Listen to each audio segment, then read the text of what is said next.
Hello people. I was a little surprised to find my stream had been ended by the time I'd finished talking, and thought I'd read the chat, and then I found that I'd been offline for a few minutes. I checked the end of my stream. I think I more or less said what I wanted to say already, so that's not too bad. The stream that attracted the strike was entitled the Supremacy of Jewish Ideas. It's a stream that I've already time-stamped and gone back on, so I don't think I was guilty of any kind of hate speech, except that, of course, there will be people who will dislike what I say, but just because something I say is disliked, some truth I claim, some logic I use, some principle I follow is disliked, doesn't mean it's hate speech. But I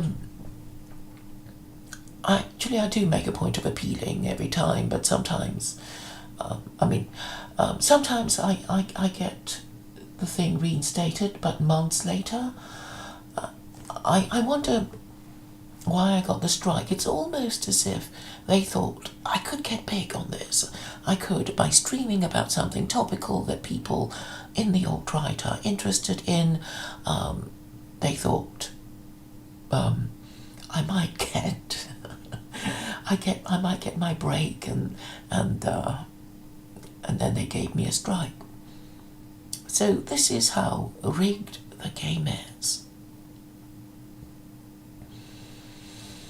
But I think we must continue to show them that we're still alive, still active, and still behaving in a certain alt-right way.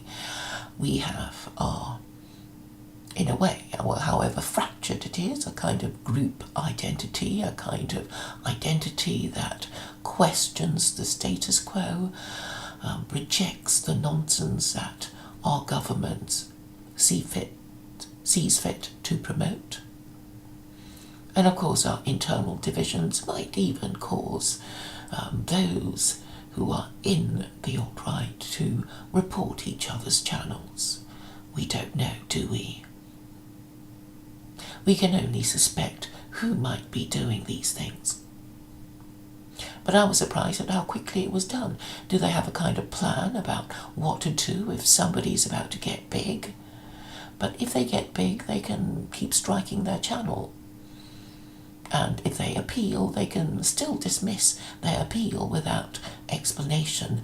And we never get an explanation, do we?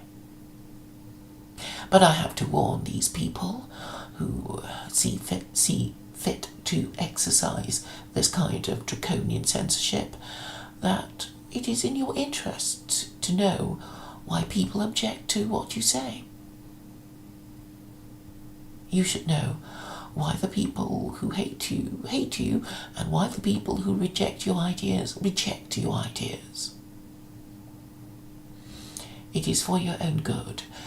I could be the most monstrous dictator, but in order to survive, I must still know why people hate me. So if I were ever your dictator, I would be listening for your complaints. I would want to know what ailed you, what you hated about my policies, in order to massage the message and make it seem more palatable, or adjust my policy, or something of that nature. We don't expect everything we say or do to be immediately accepted. But the matriarchy, as I call it, don't even want to hear, because they are neurotic, they are in denial, and they think they can continue to deny the truth. And all I'm doing is saying, look, here are a few ways that you can do to change things, to improve things, to show people who really hate and fear you that they have nothing to fear, and you have to show that you understand their concerns, but not a bit of it.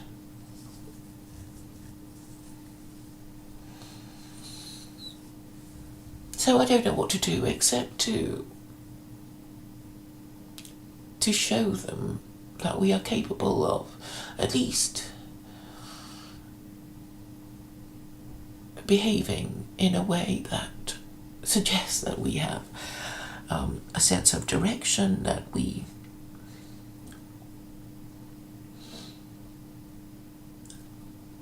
what we do is in some way coherent, because what we say is coherent.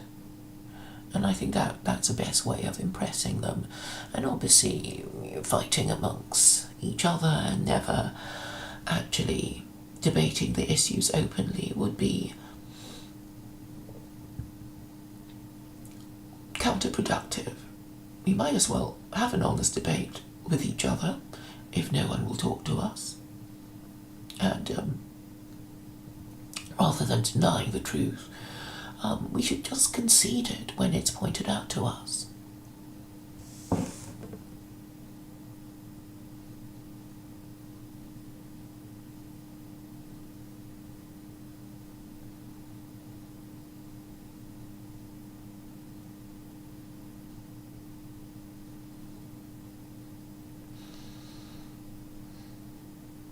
I don't know what you're trying to say, Alan Bastard. No one knows the truth. A male female alleged victim denies the alleged offender did anything. Well, that was the one thing I was going to go on to. We don't actually know what Millennial Woes is accused of, because Mark Collett is not really such an honourable man, is he? Now, if I had a political party and I wanted to kick someone out, I would say, why? You really have to say, you have to give a reason. You can't say, oh, it was something to do with some possibly underage female saying things about him. Is that enough? Well, if Millennial Woes had enough money, we might have an action in defamation. Who knows?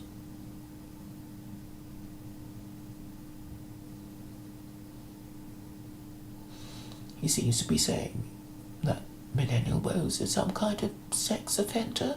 Is he really a sex offender according to current laws? You see, when people destroy your reputation with innuendo and won't say, it's like I said to you, you're a murderer. And then when you ask me, well, who did I murder? There is no answer. Or, you're a liar. And then you say, what did I lie about? And there's no answer. Or they might say, you're a fraud. And then you ask, on what matter have I been fraudulent about? And there's no answer.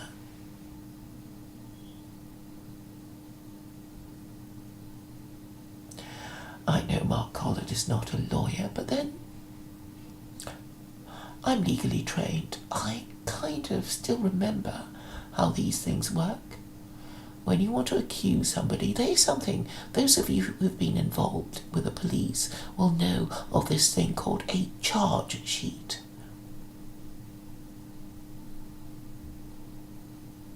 Imagine if they locked you up and said, you're suspected of doing something wrong, and then they refused to tell you.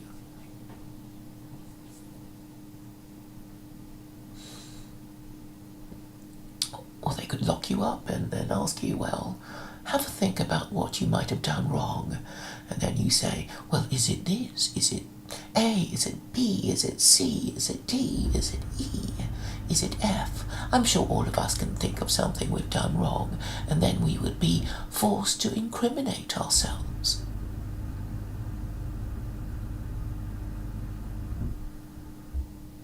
Alan Bastard, I have no idea.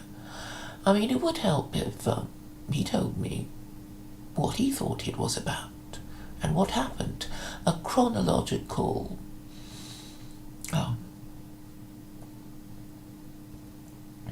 record of what happened would be very useful.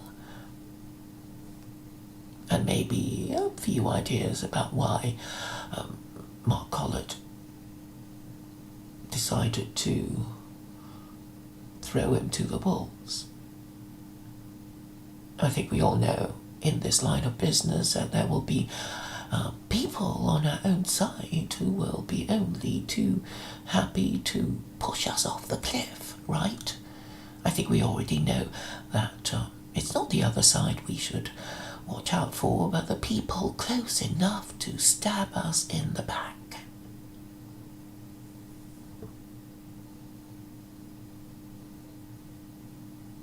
Yes, it's all for appearance's sake, but when you think about it, it's like, how many votes are they going to win? I think it's a sign of stupidity if you think you're going to win an election before you're dead. I mean, really, it's a sign of stupidity to even be thinking of fighting elections.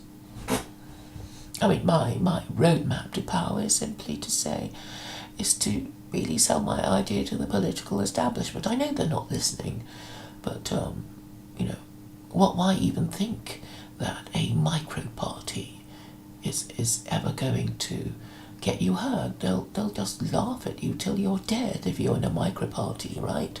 And then you'll run out of funds before you run out of the days of your life. So anyone continuing to mind their P's and Q's because they want to win a few more votes at the next election is a fool.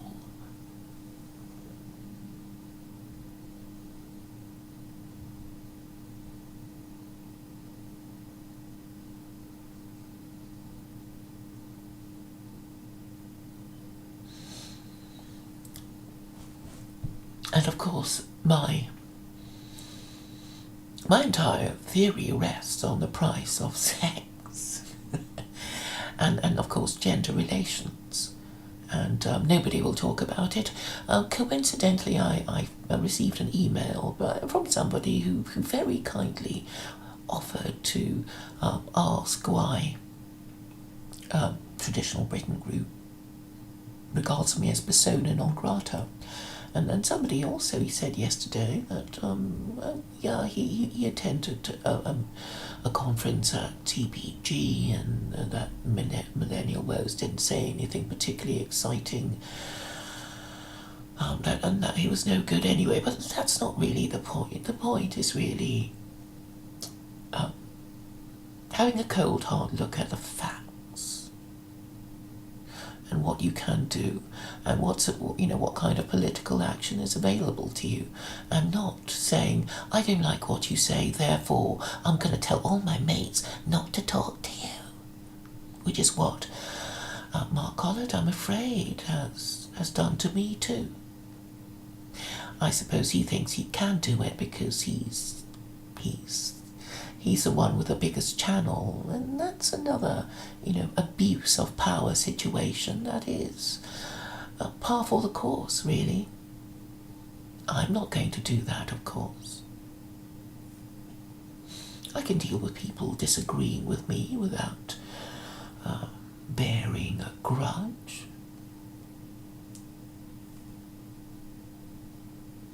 As I see it, I don't, apart from some embarrassing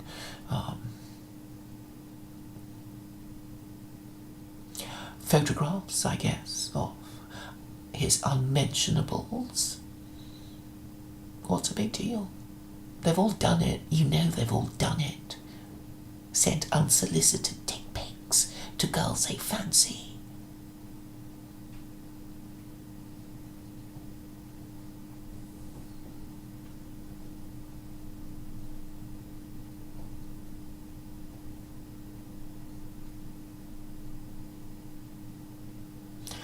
I mean, I don't know the game, but I imagine you don't You don't ask the girl, do I have your permission to send you a photograph of my sex organ? I think you just take the chance, right? And then you hope she likes it, and then she responds accordingly, right? You don't ask her for permission.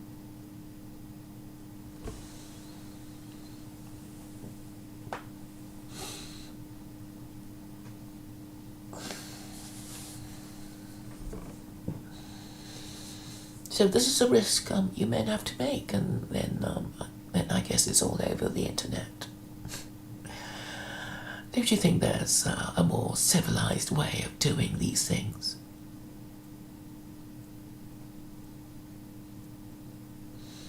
Yes, Dr. Mengele. Monica Lewinsky has jokes made of her about hiring her mouth out. She won't ever get married. These people have destroyed their lives through their sexual indiscretions. So it does have consequences. It doesn't. Just because you don't get knocked out doesn't mean nothing happens, right? And really, if Millennial Woes was unlucky in these matters, isn't it? Because, well, he's just unlucky. I'm sure a lot of them have done worse than that. I am, after all, familiar with your Western ways of courtship in the 21st century.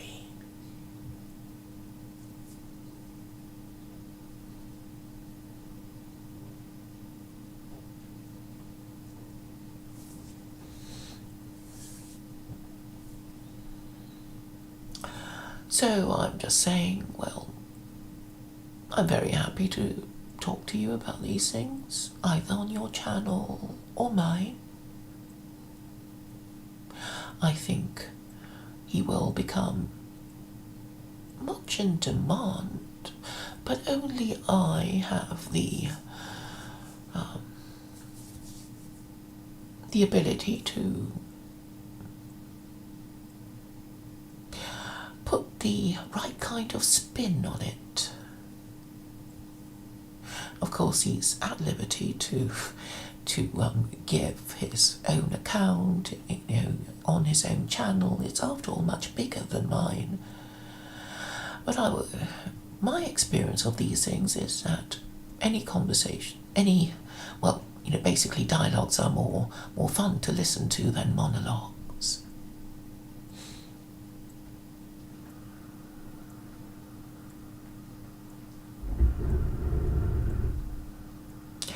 And it has more integrity because, really the other person is supposed to be asking certain questions. I'm very good at asking questions, aren't I?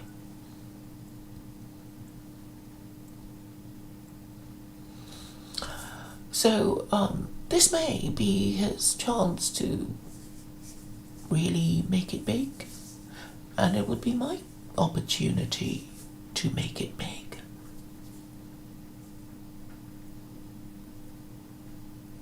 And if our channels get destroyed, by people who report other streams that really wasn't a problem until now, then so be it.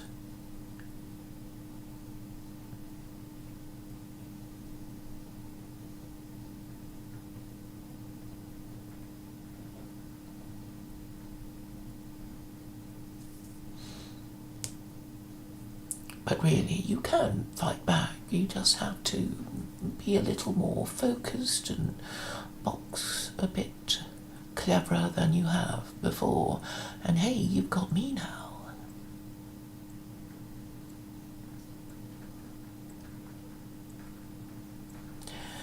In fact, the political establishment do already know of me.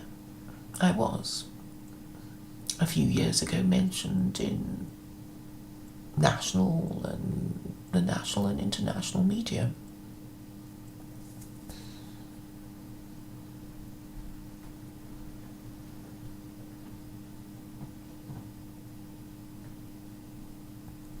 until I think there was a news blackout declared on me. But it's, well, I suppose you could interpret it as a sign of success that I was apparently so dangerous that they had to do that to me. I only ask questions, you know.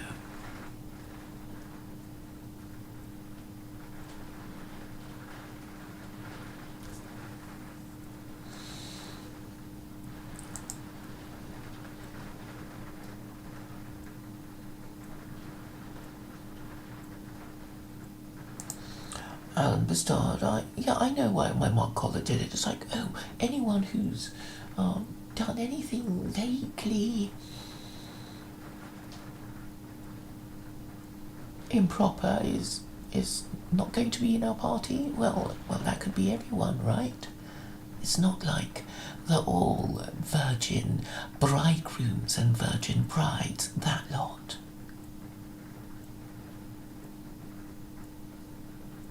Mark Collett has recently sired an illegitimate daughter. People don't talk about these things anymore, but I'm saying that's really the problem that he won't talk about. Ultimately, it's all about sex. Of course, and of course, if you're an ethno-nationalist, you would know all about racial hygiene and who should be allowed to breed and what rules you have. So if you're saying incest is now okay, you know what's going to happen to your race, right? Or if you say everybody be gay, let's outlaw marriage for straight people, but make marriage only legal for LGBT people, well, then you're on course for racial extinction, right? So there are many degenerate policies that you could be promoting in your own race. Forget race mixing. So I'm saying these rules are important. Of course, all these rules are already contained in scripture. It's all about sex, ultimately. And that's why it's dangerous to be a little too careless about how you get it. And of course, men are programmed to want it, and women are programmed to withhold it until certain conditions are met. And that's what it's all about.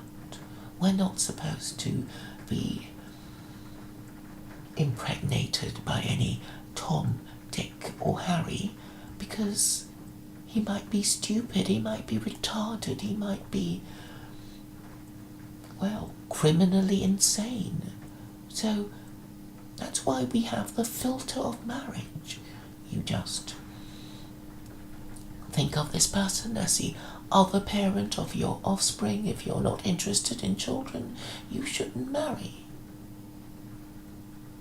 And if you're interested in having children, then you have to choose your husband according to how well you think he will provide for you in the future and what kind of father he will be. And if you're a man looking for a woman, then you'll have to consider her ability to be a good mother, her ability to be a good wife, and her personality, whether you can stand to be in a company for the rest of your life. It's all about that. It's nothing to do with the size of his sex organs or the size of her tits, right? It's time you all understood it. That the birds and the bees is not about breast enhancement and penis extensions or the size of your sex organ.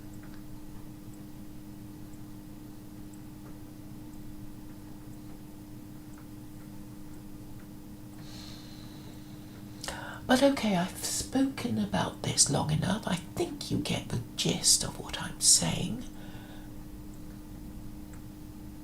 I hope I'll have something more interesting to report to you I have gotten in touch with Millennial Woes.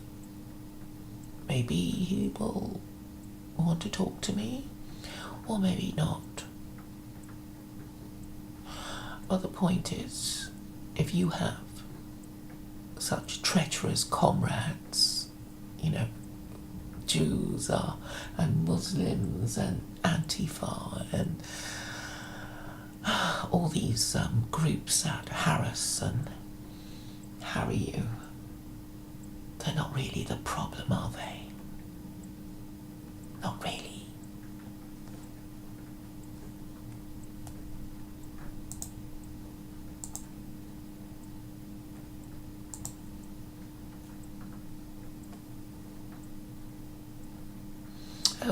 I was about to end the stream, but I have a question from Dr. Mengele asking me, what about Ed Dutton? What about him?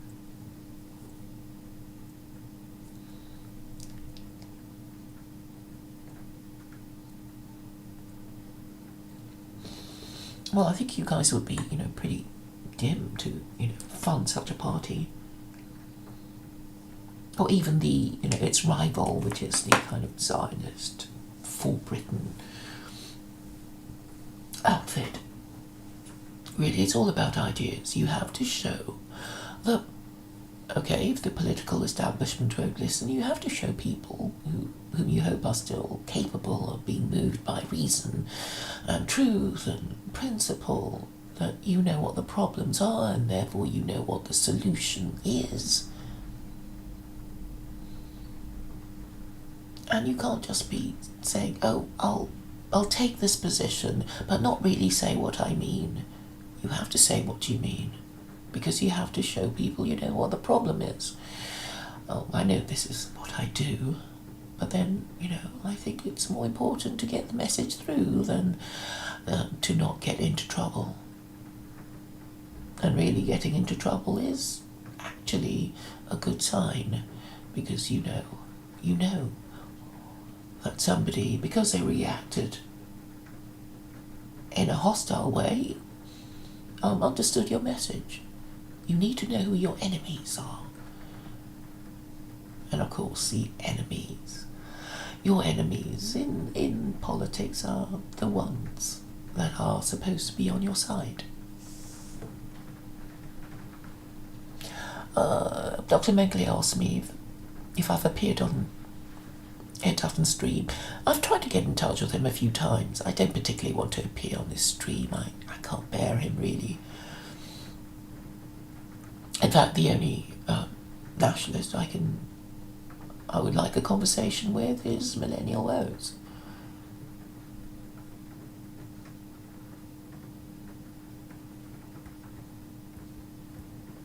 Perhaps his confusion and neurosis is reflective of Western man. That is probably the source of his appeal, don't you think? No, Dr. Mengele, I really, he knows I want to appear on his channel, but I don't think he ever felt he was strong enough to deal with me. But he does still ask questions. I think he just blurts it out. It's like, it's a question, it can't be answered, so he wonders, and I guess I pounce, thinking, aha, I have the answer, and then he runs away saying, no, I don't want to discuss this, not really.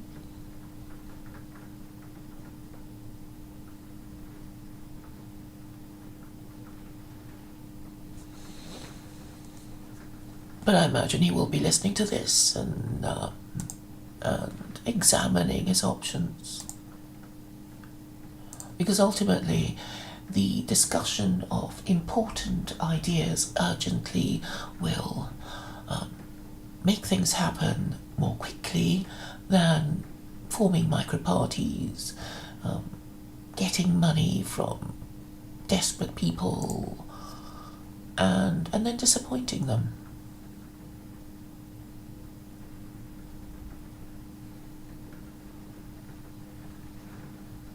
Okay, I'm not going to speculate on the details of what actually happened. As far as I know, he's done nothing illegal.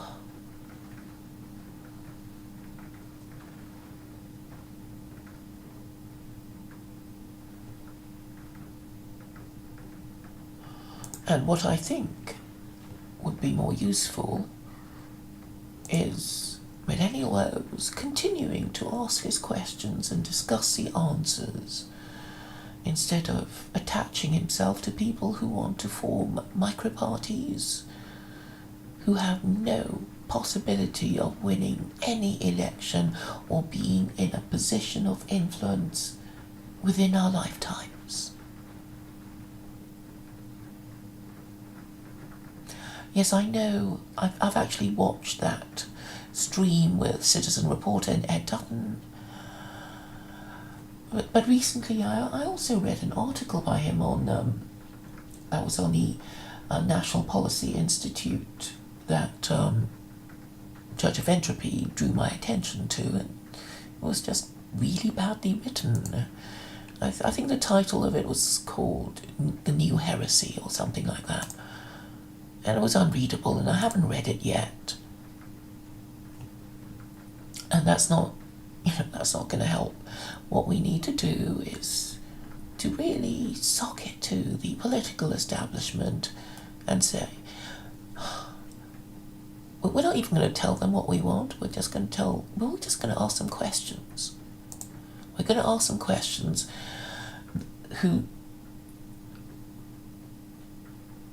to which answers are obvious and simple, and which they will refuse to answer, and their refusal to answer these simple, obvious questions will be a sign of their defeat. I do have a plan, you know. Dr. Mengele in Australia, I'm talking, of course, about the patriotic alternative.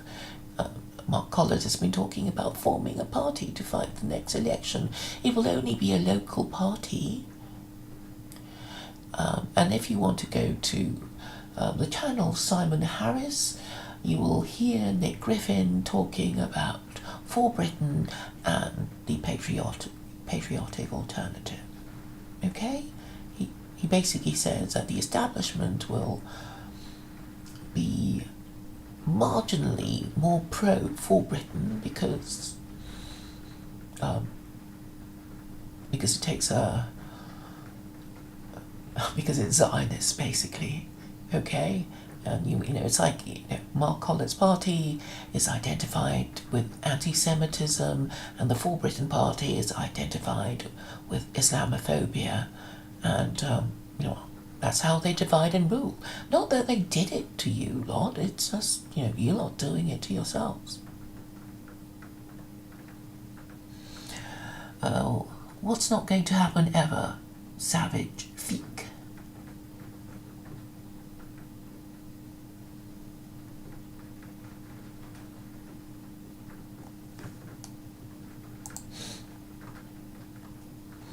You see, all these posts in the chat, it's not really clear what you're talking about. You really should make sure you have a subject and a verb so people know what you're talking about.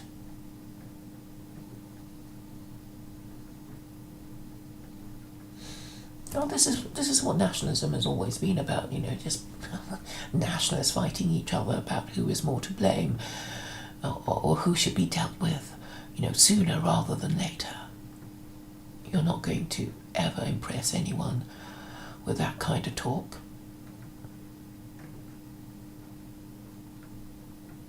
Well, you can form a political party, but you know it's not going to get you anywhere, and it's a sign of stupidity, like being a graduate these days, right? You know you get a degree for some stupid useless course at some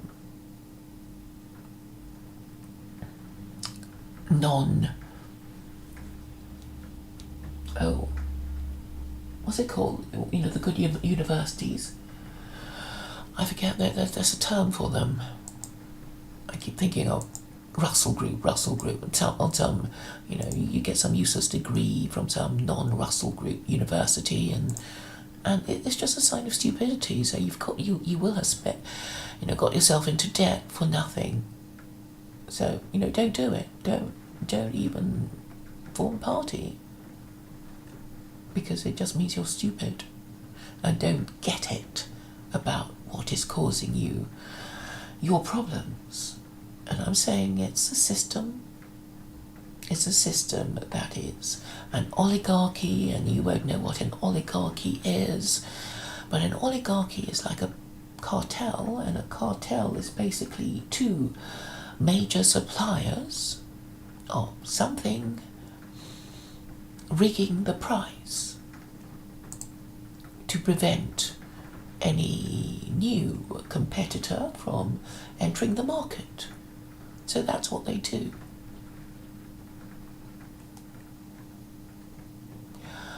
But enough of me talking now. I will now play you out with some music.